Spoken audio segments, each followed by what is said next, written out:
u Rwanda rwabaye rwa rundi rubuza abantu freedoms, abantu ntabwo binyagambura, barabuza church, barabuza amakanisa, amadini kubaho uko ashatse, bikaba ikibazo. Ariko ntabwo ari cyo bareba, nta nubwo bisa n'ibyabo nabanje kuvuga by'abafite uko bameze, kuko byo bihari kubera izindi mpamvu, ndetse muri ibyo bihugu bafite n'ikibarinda ingaruka mbi muri ako kajagari. Ariko wowe ntacyo ufite, kandi barabizi ko ntacyo ufite. Ni ukuvuga ngo ubwo udafite ikikurinda ka kajagari bagushyizemo, n'ako kajagari nta n'icyo kakuzanira enewe, ntacyo kaguha. Niho nabarije ngo ariko ubundi ayo makiriziya 700 mwagiye gufunga hakorerwamo iki? Hatangirwamo amazi. Nicyo nabarije ngo ni za boreholes ziraho ni iki? Ni amaduka, ni amafactory afite icyo akora, ni inganda ashwi. Ntacyo biguha, ariko ugomba kuba ubifite. Nta nubwo ufite ikikurinda ingaruka mbi zabyo, ariko isi igomba kukubwira ngo ariko komeza ubifite. Nujya kubihungabanya, turavuga ko nta burenganzira abantu baho ngaho bagira. Rero ako kajagari kaba ahantu h'ubwoko bubiri navuze, kaba mu bakire bitagize icyo bibatwara, ndetse barenzwe bageraho bakavuga bati ariko dushigaje gukora iki? Ibintu byose ko twabigezeho, hari za tekinoloji ko dufite izihambaye, dukomeza dutera imbere, ibyo turabifite. Ibindi bageraho bakarengwa, bakabwira n'abantu bati nimujye no mu bindi, nimujye no mu bindi, mwikorere ibyo mushaka.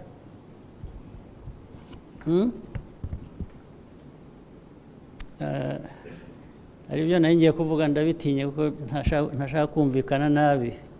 Bararengwa barangiza bakabwira abantu badasanzwe bagirana bashakana bati n'ibyo nabyo nimukomeze. Ni nko kuvuga ngo dushigaje iki? Ibintu byose ko twabigezeho, ko twabikoze, ni ibi byo tubisigiye iki? Barangiza rimwe na rimwe nabo bakabyirukansa bakabikuzanira ngo ariko nawe niko ugomba kumera. Vuge ngo noneho twebwe umuco wacu ni uwuhe?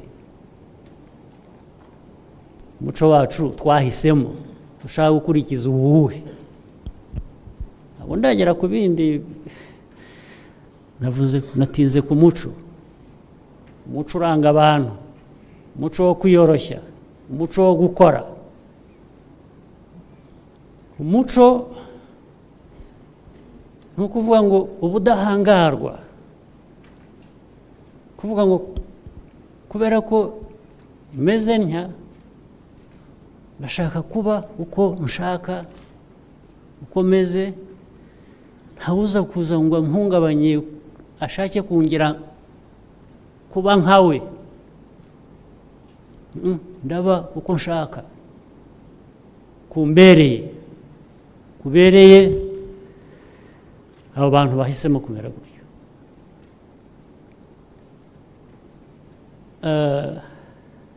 Ejo ngira ngo niba ari ejo navuzeho ikintu kirahita kiragenda, ngira ngo twahoze tuvuga, ngira ngo hari mu kiganiro twakomoje ku kintu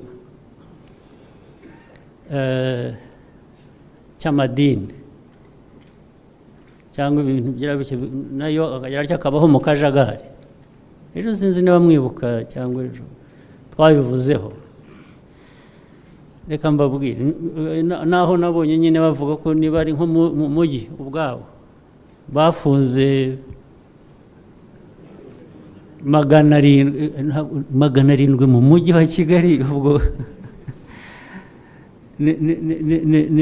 za boreholes zitanga amazi, nta nizo dufite 700 ashwi. Ikindi kintu cy'umusaruro tugejeje kuri 700 muri uriya mujyi ni iki? Ni amafactory turayafite. Aha, ariko amadini 700 mwarinze no gufunga. Ubwo bivuze ngo ni akajagari. Akajagari kabaho kubera uko system iteye, uko iriho. Kabaho bitewe n'ikintu kibuze mu muco w'imibereho n'imikorere. Ariko reka nkwereke, akajagari nka kariya kaba ahantu h'ubwoko bubiri. Kaba ahantu abantu bakize, barenzwe, bikageraho umuntu yikorera icyo yishakiye, hanyuma amategeko cyangwa ibindi bashyizeho akazabishyira ku murongo, cyangwa se ayo mategeko akabibuza kuba byagira ingaruka mbi aho biri. Aho niho hambere. Buriya ari Amerika twavugaga, ari ibihugu byo mu Europe, rimwe na rimwe bo aho kajagari karahaba, nta nicyo kabatwara.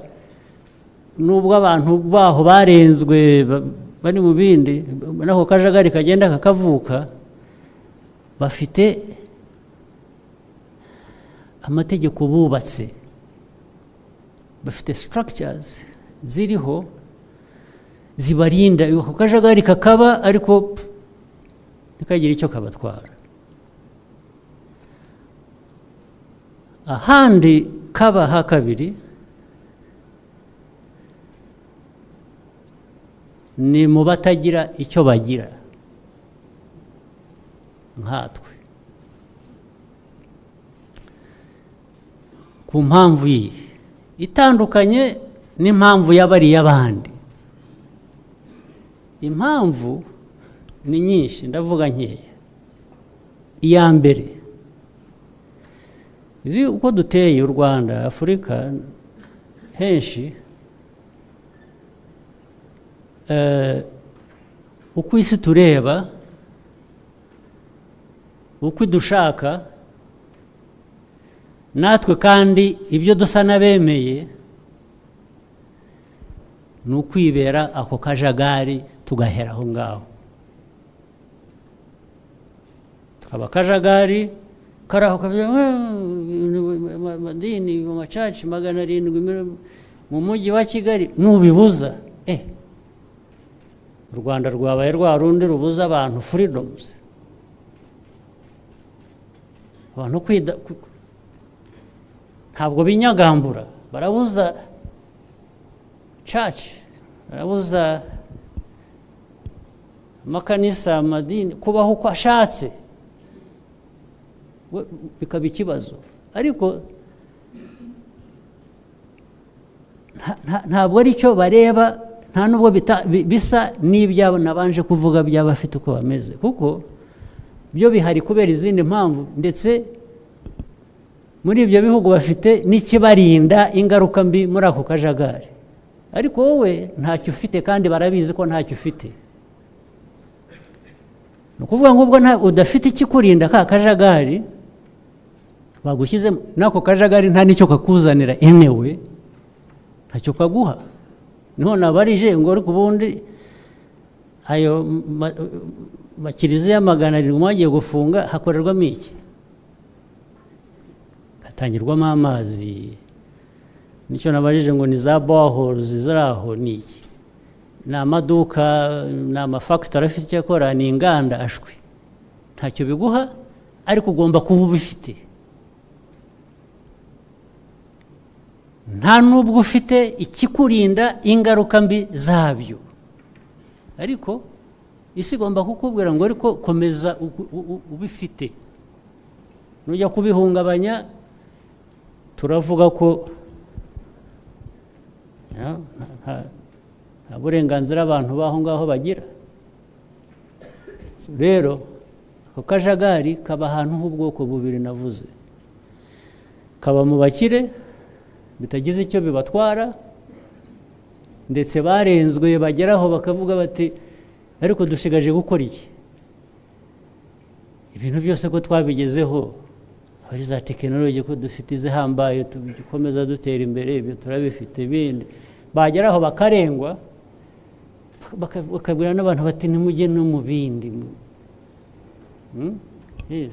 nimujye no mu bindi, mwikorere ibyo mushaka.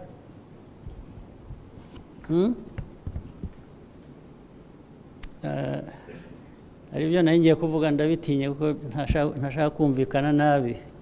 Bararengwa barangiza bakabwira abantu badasanzwe bagirana bashakana bati n'ibyo nabyo nimukomeze.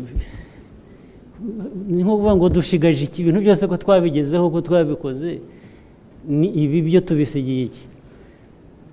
Barangiza rimwe na rimwe nabo bakabyirukansa bakabikuzanira ngo ariko nawe niko ugomba kumera. Rero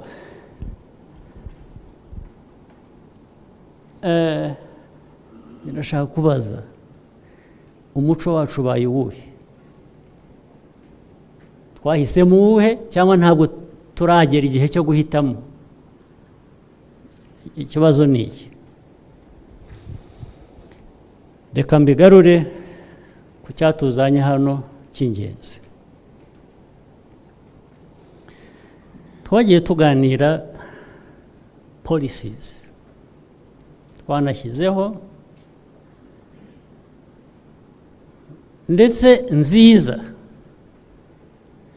Rimwe na rimwe nagiye natangara niyo zaba zifite aho tugomba guhindura, twabihindura. Ariko ngira ngo ikiganiro cyari kiri hano ku ruhare runini twasuzumaga, ariko policies dusanganywe ndetse ku gice kinini nziza bipfira he mu kuzishyira mu bikorwa kugira ngo tugere aho dushaka kugera, kugira ngo tubone results twashakaga. Bipfira he? Rimwe na rimwe abafashe ijambo ntasobanura icyo, ahubwo agashaka kongera gufungura debate yo kuganira za policies niba arizo cyangwa atarizo. Ariko ibyo bikwiye kugira umwanya wabyo. Niba bishaka ko tuzisubiramo, ibyo bifite umwanya wabyo, kandi uwanabizana avuga ati genda ndabona hari aho bikwiye guhinduka, twamwemerera ko afite ishingiro, nta kibazo, tukabiganira. Ariko ntabwo najya kuri ibyo cyangwa mbitindeho, nizo ufite zidafite icyo zinenga utazishyira mu bikorwa. Nicyo dusuzuma, nicyo kuvuga ngo ibintu byose ko bihari, ibitekerezo ko bihari, twagombaga kubakiraho dukora ibyo dukora ngo tugere aho dushaka kujya. Ndetse na resources zimwe hari zishobora kuba zidahari, sina nkeya wenda zidahari. Ariko na mbere y'uko njyaho kandi naho nzahagera, ndabanza nkabaza ngo ariko ibyo twari dufitiye resources ibyo twarabikoze, byageze aho byagombaga kugera bishingiye no kuri izo resources ziri mu maboko yacu. Iyo niyo discussion twagombaga kugira, wenda yarahabaye ku gice kimwe, ariko hari n'ikindi tabaye, tujya mu bindi bitasubiza icyo kibazo. Reka ngerageze kugisubiza ku gice kimwe nacyo, sindi busubize byose wenda. Ndagaruka no kuri wa muco. Wa muco tutagira, dusangiye, duhuriraho, utugendamo, uturanga mu bikorwa, ufite uruhare runini muri icyo kibazo. Ndaza kubaha ingero. Urwa mbere, urugero rwa mbere nabyo twabivuzeho hano, ndibuka ariko yari meya wa Rulindo, ngira ngo wavuze ko abantu bakwiye kumanuka bakajya mu ngo, bakajya mu homesteads, aho kuguma gusa bareremba hejuru cyangwa bategereza abantu ko ari bo babasanga mu biro. Niwe biriya bifite impande nyinshi nshaka kuvuga. Iya mbere, wabanza akanabaza ngo ariko kuki n'ubundi bibuzwa n'iki? Bibuzwa n'iki kuki tutajyayo? Habuze umuco. Hari akabazo k'umuco kabuze. Umuco, aspect y'umuco ibuze ituma tutajyayo, nuko ariko twumvise kuba abayobozi. Kuba umuyobozi uricara ukagangara, abantu bakaza kugushengerera, kukuramya, ndetse n'abahageze rimwe ntubabonera umwanya, ndetse niyo waba ufite bigatinda kugira ngo babanze bumve uburemere bwawe, wumve ko wageze hano ugahera kumubona, ashobora kwibeshya akibwira ko mungana. Ugomba kumutinza rero ngo amenye ko mutangana. Ubu icyo gihe ntukemure ikibazo kandi yafashe inzira yaje kukureba. Icyo kibazo kijyanye n'umuco, n'imyifatire, imikorere.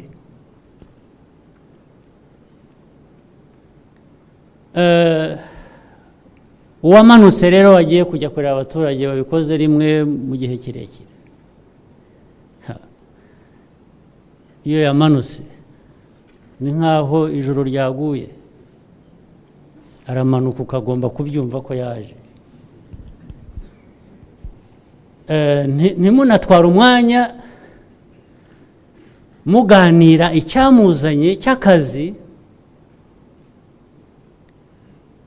ahubwo ibintu byose bigahagarara, ukagomba kumwakira,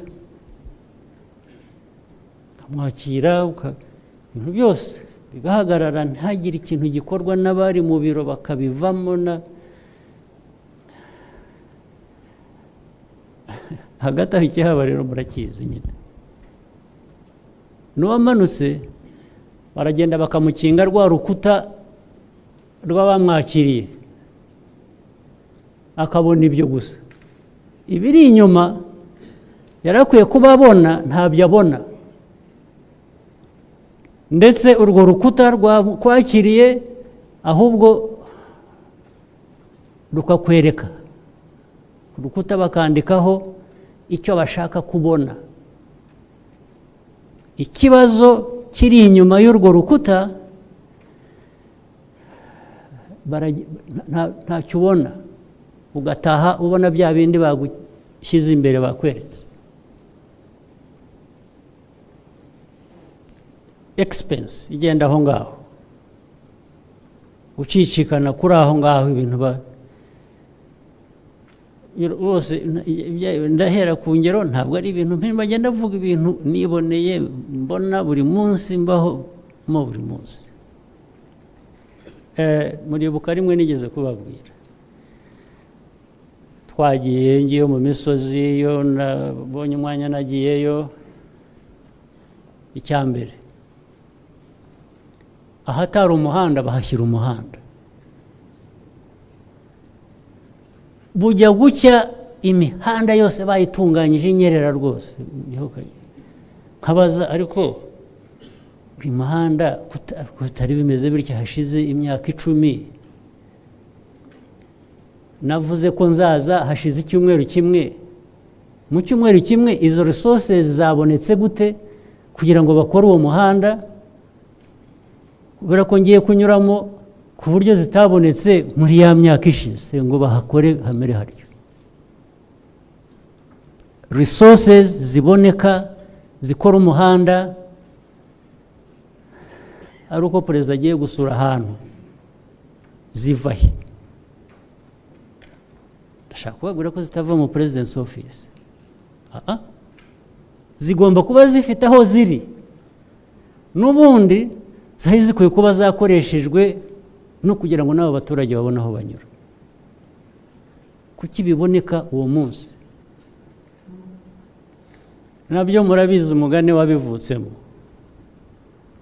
Hari ubwo ntabwo ari ibintu mpimba. Hari ubwo nagomba kuza, in fact ni muri aka gace ho mu Eastern Province, right? Hanyuma nza kugira impamvu zimbuza kutaza. Abaturage babwirwa ku munota wa nyuma ko ntakije, ko nagize ibyambujije. Okay. Barababara ko perezida ataje kubasura, banantumaho ndetse, ariko banshimira ko nibura nari nanabitekereje kuza kubasura, ariko barambwira batari kuzi n'ikindi, niyo waba udafite umwanya ubizi kutaza kudusura, jya udutumaho ko ugiye kuza.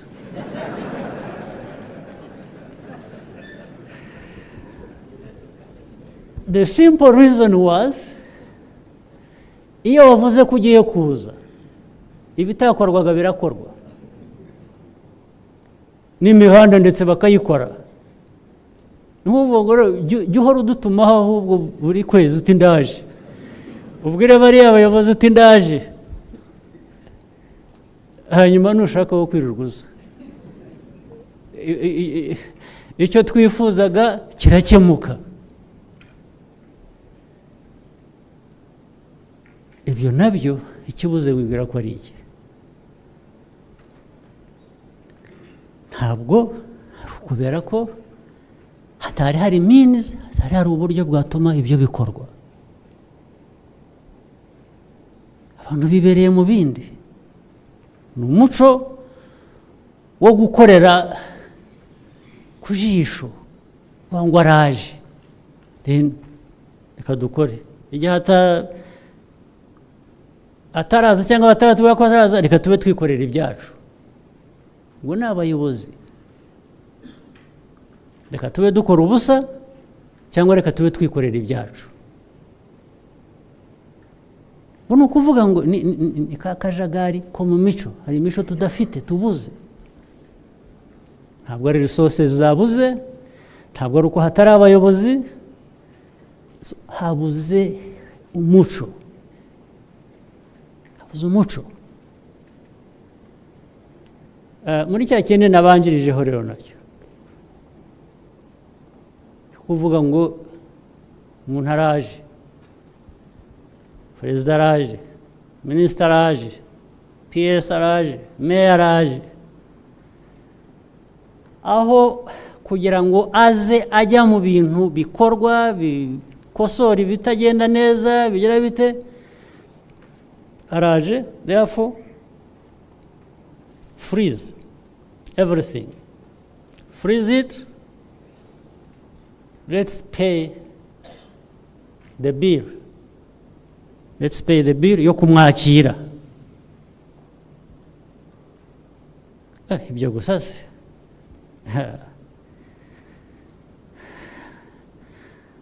byonyine kugushagara kugendaho kuko ukagira utya harushye ikoto ukabuyikuyemo urayijugunya bakayakira bakayifata bakikorera bakakugenda inyuma urukweto rwawe ukavamo bakaza biruka kuri gusubirizamo nuko ibintu bigacikaga buri wese aza. Do you know how much we spend on that?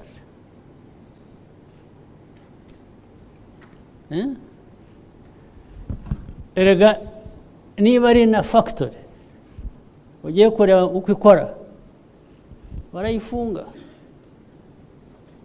n'abakozi bayo n'uyiyobora n'uki aje kukwiruka inyuma nta nubwo aje kugusobanurira, ntabwo ari kugufatira iryo kote ujugunya kubera ko wagenze cyane ufite gusa ibyo,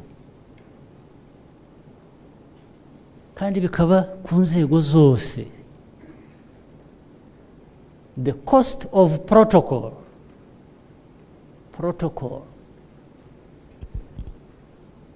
ikintu cya protocol kitubamo ni umuco mubi. Yes, ni umuco mubi ukabije protocol mugira. Erega na hano turi twaje muri retreat, ariko hari abantu bamwe ugasanga abantu batanu bariruka barashaka intebe imwe y'umuntu ari bwicareho kumenya niba ihari. Umuntu umwe, abantu batanu biruka inyuma y'intebe.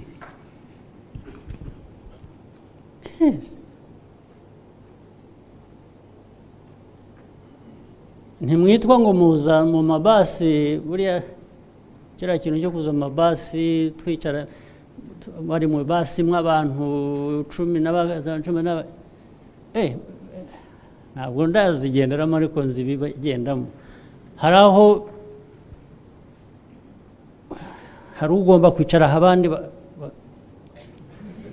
bakirunda ku ruhande rumwe kugira ngo abone uko yisanzura. Abantu baremereye ntabwo begera gutyo. Intebe ya kanaka yabonetse, ariko mu ibasi bakaza biruka. Ibasi n'ubundi harimo intebe enewe, uraza kureba niba harimo intebe ya kanaka gute kuzirimo ari bugenda akicaramo. Urajya gutwara umwanya wo kujya kurebera ugasanga PS ararwana n'abari mu ibasi ngo arashakira minisita w'intebe mu ibasi. Niba utarimo uravamo ujye mu yindi, kandi abagomba kuguporotokora mu ibasi kureba niba intebe ya minisitiri irimo, ni ukugira ngo bigende bite,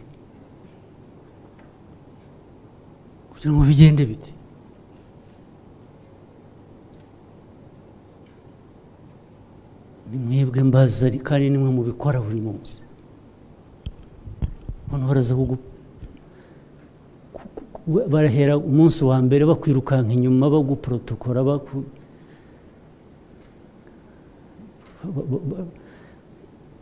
kubera iki ngo bigende bite? Iyo cost, iyo expense ni iki?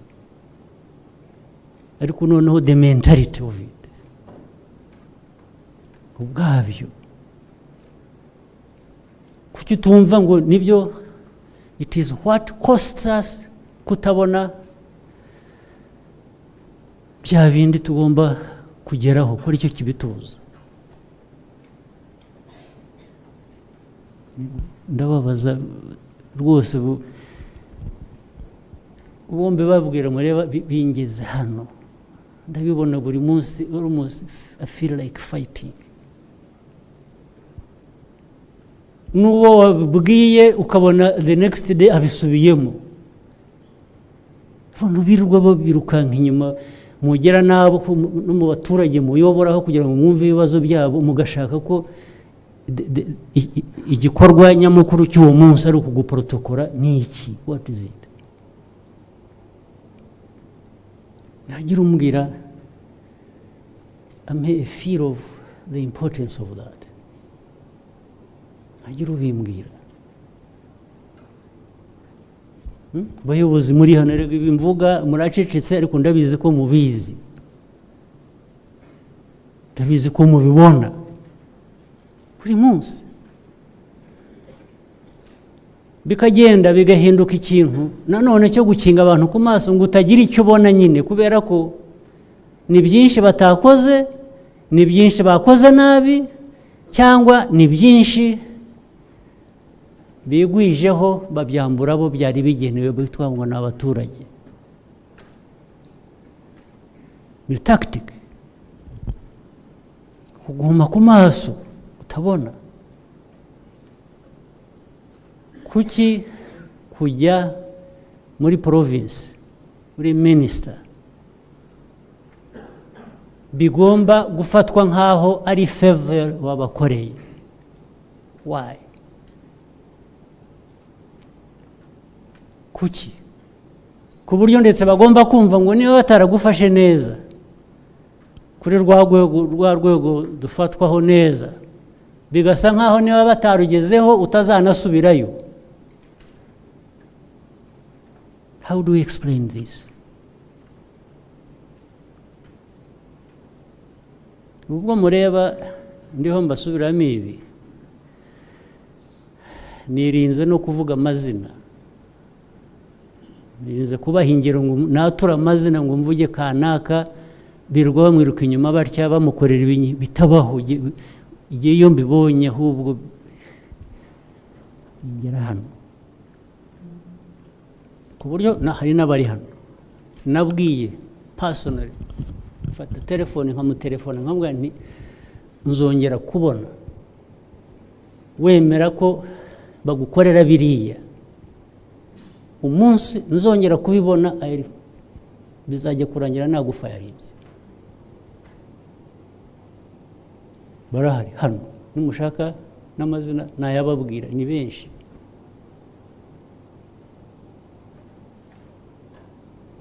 Abantu mumanuka mu ndege hariya ku airport i Kanombe, abapolisi bafite za ranks, ba managers ba airline, ibintu byose bigahagarara, aho kugira ngo wowe manager cyangwa polisi urashinzwe security, wowe manager ushinzwe management ya airline, ibintu byose birahagaze, ugiye kwiruka inyuma ya minister umanutse mu ndege. How? Ni muco ki wa hehe urabagezeho urabashiki? How? Wowe uri manager w'indege, ntureba niba ibintu byose ahubwo bigenda neza, biflowinga neza, wowe ugiye gushagara minister.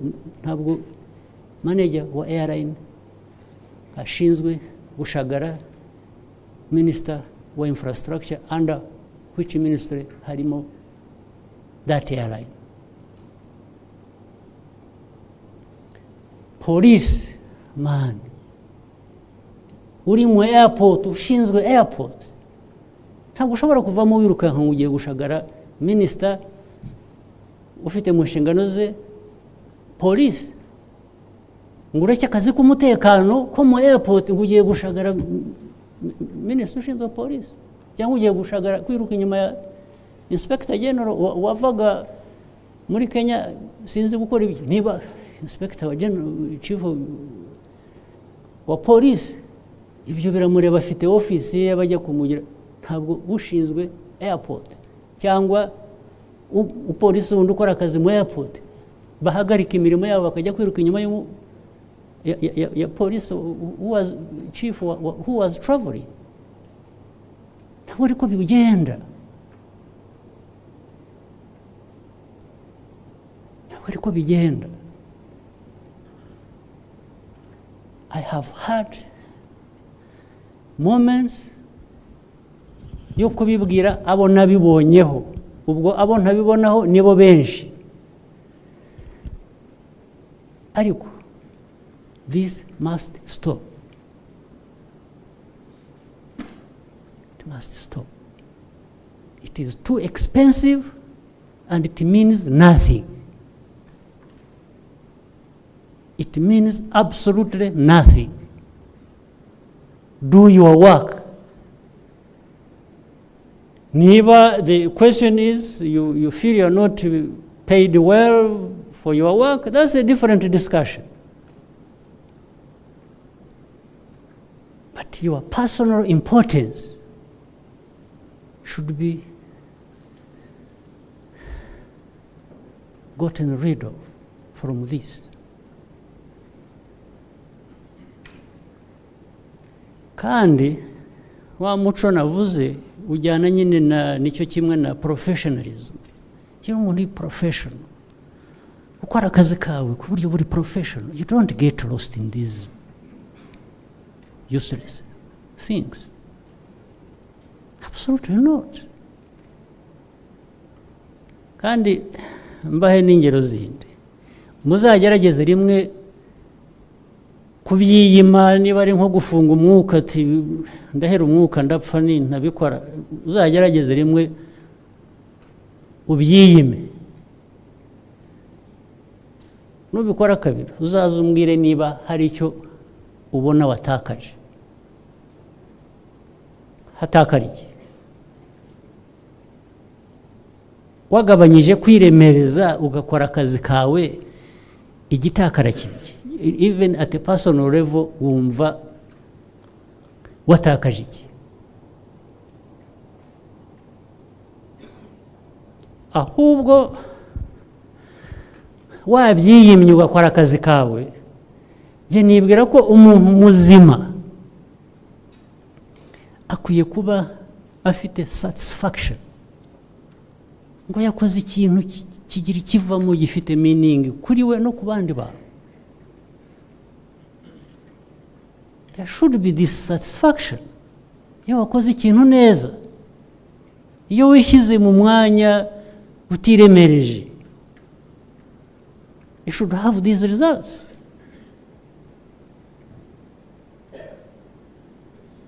Ariko kwiremereza n'abataremereye cyane bakabyiyumvamo gusa. Why? And at what cost? Hari expense yako kanya, ariko hari na cost yindi iva mu bitakozwe, and it becomes a huge burden kuri twese. Bariya bo muri bya bihugu nahoze mvuga biyoroshye, buriya mubarebye musanga babuze iki? Habuze iki kivuga ngo ngewe ubikora ndabarusha iki n'iki? Nimukimbwire just one. Babuze iki? Babura iki? Tunese twebwe icyo bidutwara turakizi. Twagiye dusuzuma hano byinshi tutagezeho, tugashakisha impamvu tukabigeraho, bikagera bityo bikazunguruka ariko impamvu tutabigezeho niyo ngiyo, cyangwa se nimwe mu zindi nyinshi wenda niba zihari. Njye nahisemo iyo ngiyo kuko kandi nahisemo iyo dushobora kwirinda bigakunda bikatuvamo tugakora ibyo dukora.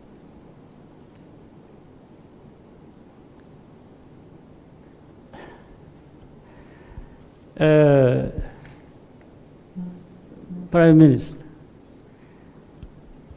reka nguhe urugero kandi uzabidufashamo ku buryo bwinshi. Prime Minister ni mushya, ariko ntabyo yambwiye, nani nshobora kumuvugira ibintu akaza kumbwira ati koko byabayeho, ariko niba bitaraba biri mu nzira bigiye kuzaba.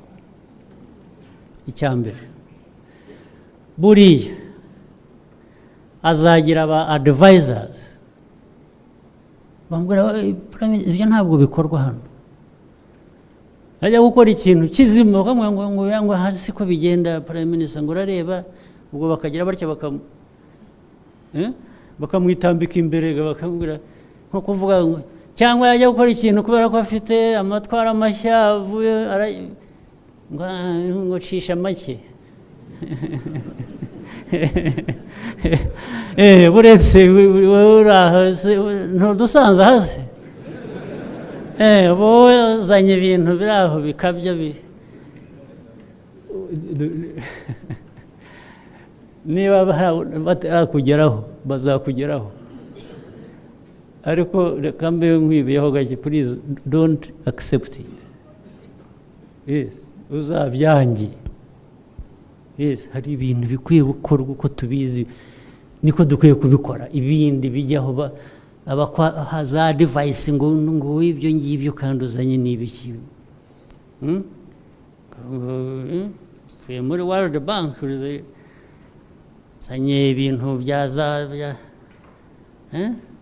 amaprincipe yarahuye.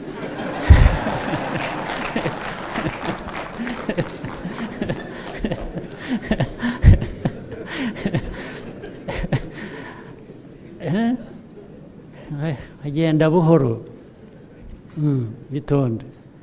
Ubwo reka waba ufite intege nke ukabyemera nawe, amaprincipe ukayajugunya ukabasanga.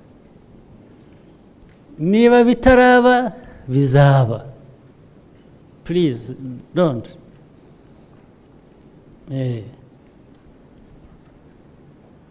Rero aho kugira ngo tugane muri iyo nzira yo kumirwa n'abantu bari aho bahora badutambika ibintu imbere, wijya hariya bihorere turabigukorera, kandi uzi ngo ntabyo bari bukore, nabo babizi ngo ntabyo bari bukore. Aho kugira ngo tubemerera abo ari bo badutwaraho dushaka, tubyange tugane aho ibintu bikwiriye kuba bigana.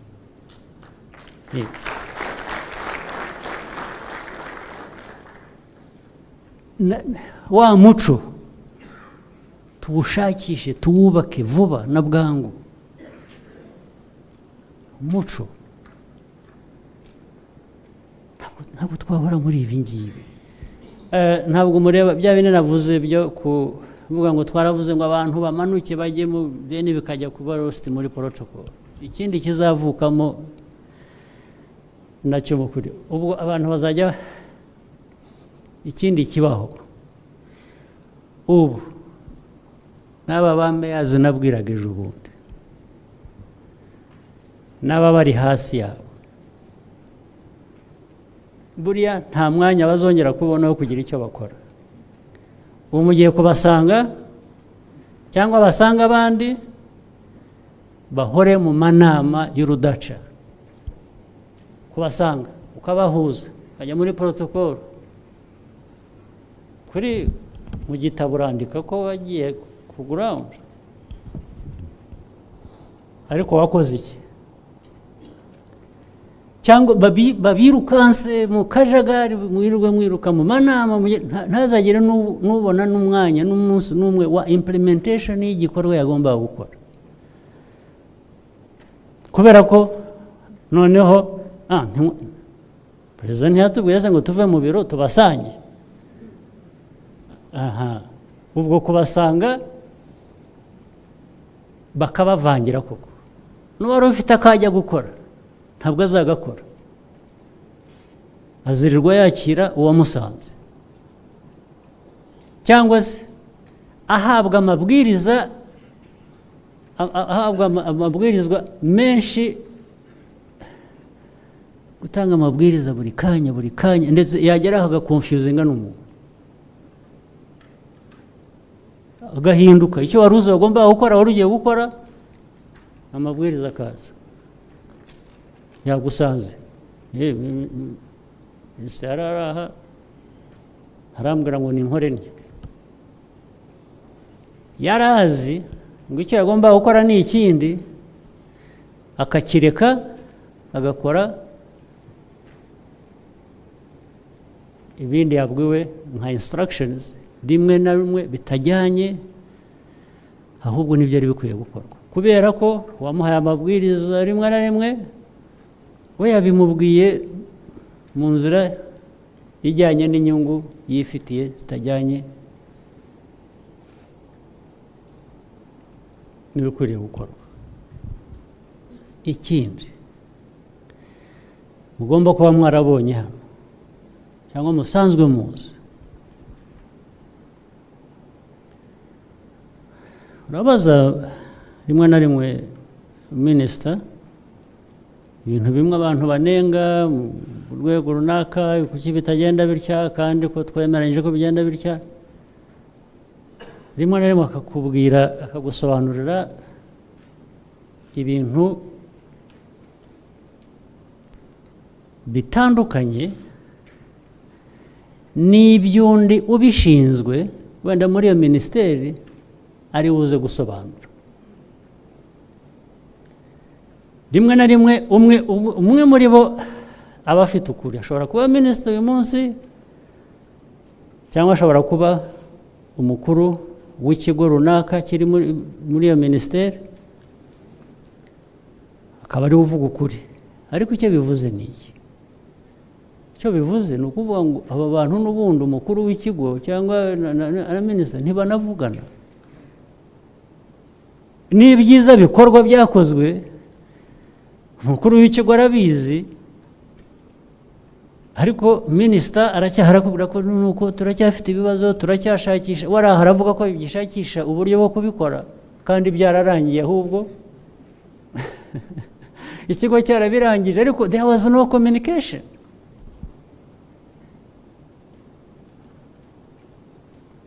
Icyo bikwereka ni ukuvuga ngo uyu minisita nta nubwo yavuganye na diregiteri generali we, kubera ko ubundi ibyo tumubaza byaranakozwe, arabizi, akabigusobanurira neza, akakwereka n'uko byakozwe, akakwereka n'ibiriho, ugasanga n'ibyo utise nabazaga iki cyangwa minisita yansobanuriraga iki, ko yasobanuraga ibitari byo, ariko icyo usobanuraga bitari byo ntabwo abizi,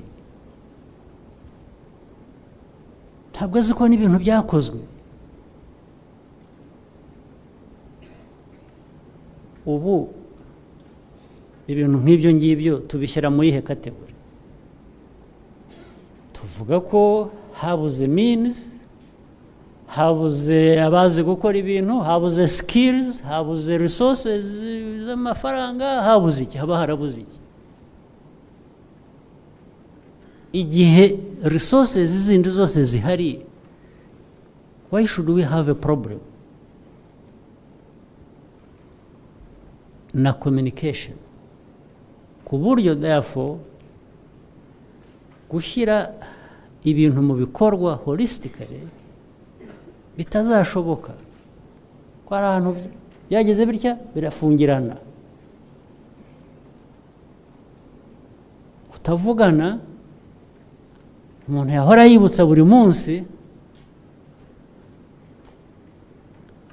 ni umuco mubi, ntabwo bijyanye n'umuco dukwiriye kuba twubaka kugira ngo dushobore kugera aho dushaka kugera. Nicyo nahitiyemo ikintu cy'umuco, ariko ntekereza turi aha dushakisha ibyo, ariko ni umuco mubi, cyangwa kuba udafite n'umuco na busa ugenderaho. Muri twebwe twese uko turi hano, ngitangira n'ababwiye ese ariko kundeba abantu bose ko mbona bari committed, bafite commitment, bafite ubushake, ndetse mu by'ukuri hari n'ibyakozwe byiza, ariko ni ukuvuga ngo ariko ibyakozwe byiza byagomba kuba byiyongereye, wabyangiye iki? Wahisemo ibyiza bifite aho bigarukira haciriritse, wanga ibigeze kure, ubishoboye, igisobanuro cyo ni iki? Uwo ni uwuhe muco? Ni uwuhe muco?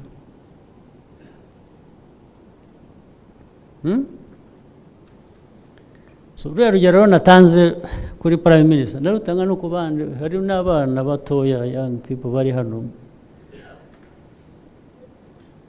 uvuza rwose afite amaraso mashya ashaka gukora, akaza agira atya ngo ariko iwe uje yaka umuriro avuye,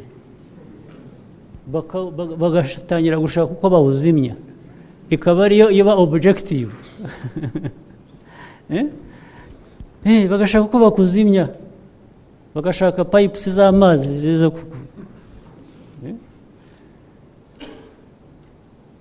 rwose. Ariko nabo nagira ngo mbabwira mujye mwanga, should refuse, should fight back and say no, this is what I know is good for me and is good for my country.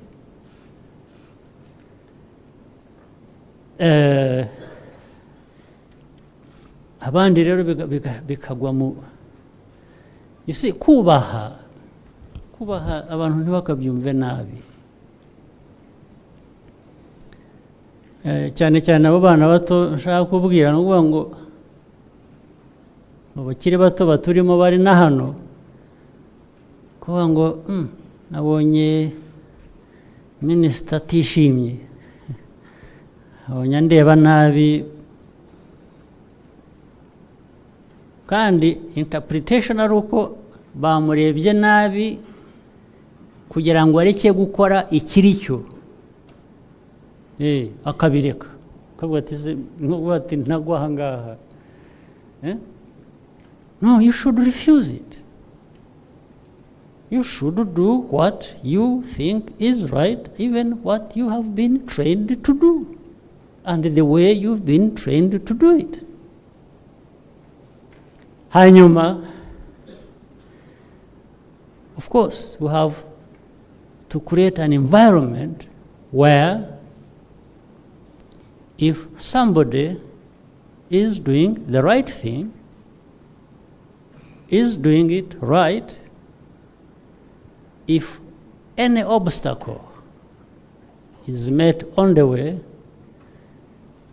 the system should actually accompany you, should be with you, if needs be, to protect you. Yes. Jewe rwose, I always dream yuko hajya hagira umuntu uzira ko yakoraga the right thing, hakagira uzana bwa buremere bwe kubucubya, nkabimenya ngo mwereke uko mugenza.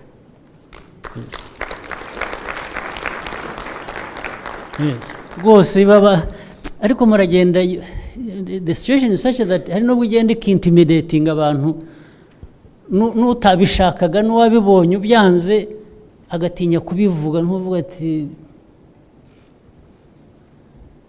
nimara kubikora se cyangwa nkabyanga cyangwa nkagira nte, I'm not sure ko biri bungendekere. Bibaho rwose. Ariko can't we figure out ukuntu mu system yacu twaba present, ku buryo abo bantu bumva ngo we are with them. Why don't we create a critical mass ivuga ngo ugiye gukora ikintu hakagira kizima, hakagira umukorera intimidation ngo yo kugikora, hari abantu, hari ahantu hirya ubundi uri buza akavuga ngo what are you talking about?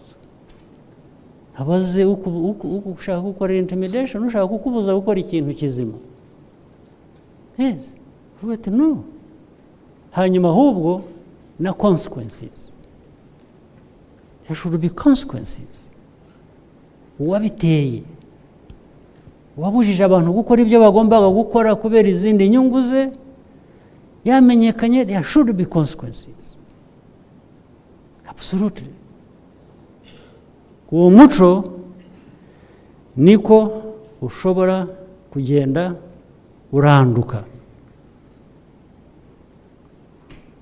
Okay. Nari mfite byinshi cyane nashaka kubabwira, ariko reka mbibikire undi munsi. Mwakoze cyane.